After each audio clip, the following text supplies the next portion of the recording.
Roman relais, chapitre 26 par Michael Diaz. Putain, je veux pas crever comme ça, hurle Diego. Ta gueule, répond Julia en donnant un violent coup de volant à droite.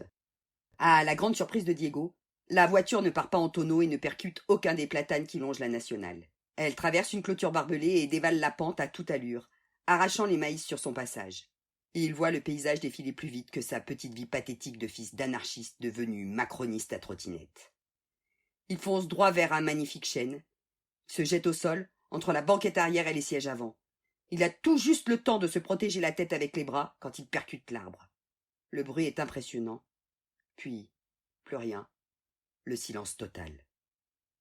Il a mal partout. Il se demande combien il a d'os cassés, d'organes vitaux perforés. Il redresse douloureusement la tête et sent craquer ses cervicales. Il se tâte, s'observe. Il ne saigne pas et a l'air en un seul morceau. Il parvient à se mettre à quatre pattes et à s'asseoir. Il essaie de sortir, mais les deux portières arrière sont bloquées. Il passe par l'une des vitres qui ont éclaté. Malgré la douleur, il tient debout. Devant, Julia est penchée sur le volant, immobile. Du sang coule de son nez et de sa bouche. Plus besoin de se salir les mains. L'absence d'airbag avait terminé le boulot entrepris par le vieux. Étrangement, il ne ressent rien. Ni tristesse de voir dans un tel état celle qui a été son amour de jeunesse, ni joie d'être enfin débarrassé de sa tortionnaire.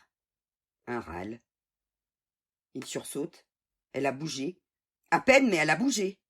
Cette saloperie est increvable, se dit-il. Il n'a même plus honte de penser ainsi.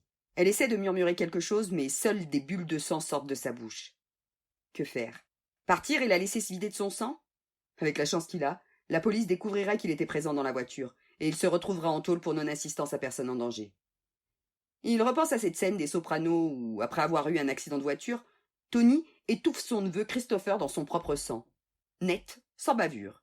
Une victime de la route parmi d'autres, aussi tragique que banale. Et puis abréger les souffrances d'une personne en train de mourir, ce n'est pas vraiment un meurtre. Julia a toujours été partisane de l'euthanasie. Elle mérite d'en bénéficier. « Qu'est-ce que tu fous dans mon champ ?» Un type bedonnant uniquement vêtu d'un slip et de bottes de pluie le braque avec un fusil de chasse. « Quoi ?» bredouille Diego. « T'es encore plus con qu'une courgette, toi. Je te demande ce que tu fous dans mon champ. » Il s'approche de la voiture sans cesser de le tenir en joue. Les jambes de Diego se mettent à trembler. « Oh, pas l'air en forme, ta copine, là, hein ?»« Non, il faut appeler les secours. Je crois pas que ça serve à grand-chose. Par contre, va falloir me réparer ma clôture, ajoute-t-il en lui envoyant un coup de crosse dans l'estomac. Diego se plie en deux de douleur et lui vomit sur les jambes. Un deuxième coup de crosse en pleine gueule cette fois.